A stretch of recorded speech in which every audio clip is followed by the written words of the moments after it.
Hello everyone. Welcome to resource world. ఈరోజు special అయితే నేను మా స్టూడెంట్ ఉషా అక్క. తను మా బుటిక్ ట్రైనింగ్ క్లాసెస్‌కి వస్తారు. వాళ్ళ ఇంటికి వరలక్ష్మి వ్రతం వేడుకలు జరుపుతుంటే వెళ్ళాము. యాక్చువల్లీ మీ అందరికీ తెలిసినట్టు నేను ముస్లిం. మాకు ఈ ఫెస్టివల్ గురించి తెలియదు. బట్ ఫస్ట్ నాకే ఇన్వైట్ చేస్తున్నా అని కాల్ చేసి ఖచ్చితంగా రావాలి అని ఇన్వైట్ చేశారు. మాకు ఈ ట్రెడిషన్ గురించి తెలియదు. బట్ అటెండ్ అవుదాం, ఎలా ఉంటుందో ఎక్స్‌పీరియన్స్ చేద్దామని ఫుల్ ట్రెడిషనల్ లుక్‌లో రెడీ అయ్యి వెళ్ళాము. నేను, మా మమ్మీ అండ్ వాళ్ళ స్టూడెంట్స్ అందరూ కలిసి గెట్ టుగెదర్ లాగా అనిపిచ్చింది. ఒక ఫంక్షన్‌కి వెళ్ళినట్టు అందరూ చక్కగా రెడీ అయ్యి వచ్చారు. వెళ్ళగానే చాలా బాగా రిసీవ్ చేసుకొని ఫస్ట్ మాకు లంచ్ సర్వ్ చేశారు.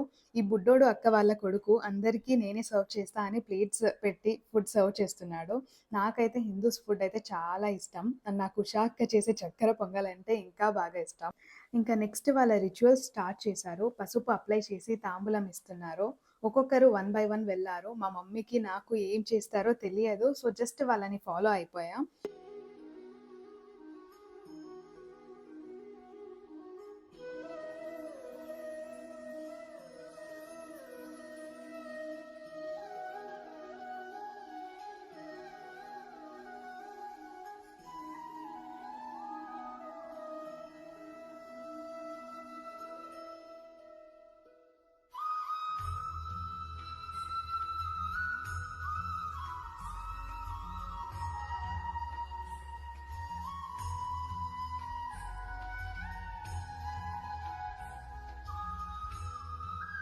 బట్ మా సైడ్ కాళ్ళు మొక్కరు. సో మమ్మీ వద్దు అని స్టాప్ చేశారు. ఇంకా మిగతావన్నీ మమ్మీ ఫాలో అయ్యారు. నేనైతే లాస్ట్‌లో వెళ్ళాను. మాకు ఏం చేయాలో తెలియదు కాబట్టి నేను లాస్ట్‌లో వెళ్ళాను. నాకు, మమ్మీకి పసుపు అప్లై చేసి తాంబూలం ఇచ్చారు. నాకైతే ఇదే ఫస్ట్ తాంబూలం. నేనెప్పుడూ ఎక్కడికి వెళ్ళలేదు. సో మా సైడ్ కూడా ఏ మ్యారేజెస్ కానీ, ఫంక్షన్స్‌కి కానీ ఇలా ఉండదు. ఇదే నా ఫస్ట్ టైమ్. నాకైతే చాలా కొత్తగా అనిపిచ్చింది. ఎక్స్‌పీరియన్స్ అయింది.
మీ వరలక్ష్మి వ్రతం ఎలా జరిగిందో కామెంట్ చేయండి. Signing off Rizwana. బాయ్.